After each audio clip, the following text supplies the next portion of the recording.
Let's bring in my next guest, who, along with other local news outlets, has been receiving letters allegedly coming from someone who knows the kidnapper, even the kidnapper, potentially. Let's bring in TMZ founder Harvey Levin. Harvey, boy, this gets weirder and weirder day by day. And this morning we wake up and we find out nobody's been arrested. News outlets. This investigation has taken several unusual turns, including alleged ransom demands, anonymous tipsters asking for reward money, and intense law enforcement activity near the victim's home.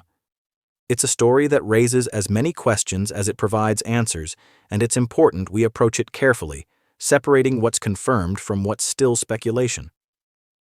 Based on the news transcript, here's what appears to be happening. Nancy Guthrie has been kidnapped, and despite significant police activity, including searches within a 2-mile radius of her home, no arrests have been made, and she has not been found. Law enforcement, including the FBI, is actively investigating. What makes this case particularly unusual is that media outlets, including TMZ founder Harvey Levin's team, have reportedly received communication from someone claiming to know the kidnapper's identity. This person is allegedly asking for $50,000, half of a reward sum, in exchange for information that could lead authorities to Nancy and her abductor. They've demanded payment in Bitcoin and hinted that the suspect may have fled internationally, possibly to Mexico. Additionally, there's mention of a $6 million ransom demand that has not been paid, though the reasons behind that decision remain unclear to the public. From an ordinary person's viewpoint, this is deeply troubling and confusing.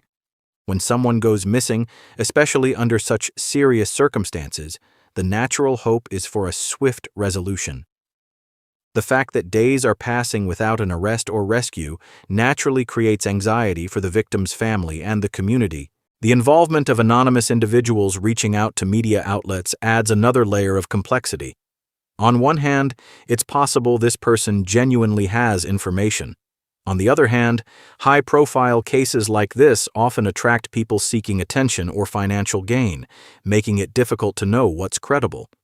There are a few ways to look at this situation.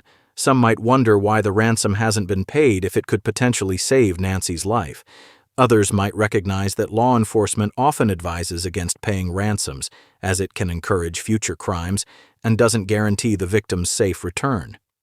There's also the question of whether these anonymous messages are genuine leads or distractions that could derail the investigation.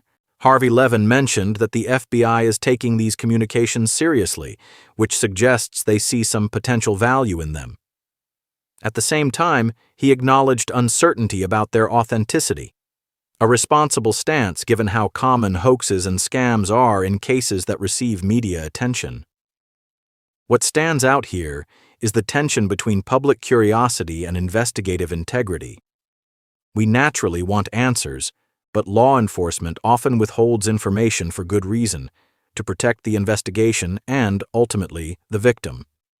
The fact that police are holding longer briefings and keeping details private suggests they may be pursuing leads they don't want to compromise. It's also worth noting the ethical dilemma media outlets face. Sharing information publicly can generate tips, but it can also invite interference or tip off suspects. Levin's decision not to pay the tipster directly, citing concerns about impeding the investigation, seems like a thoughtful approach.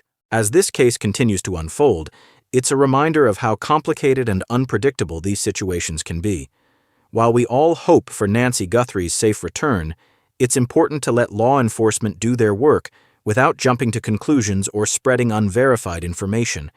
If you're following this story, I encourage you to think critically about what's being reported versus what's actually confirmed. And most importantly, remember that behind the headlines is a real person and a family hoping for answers.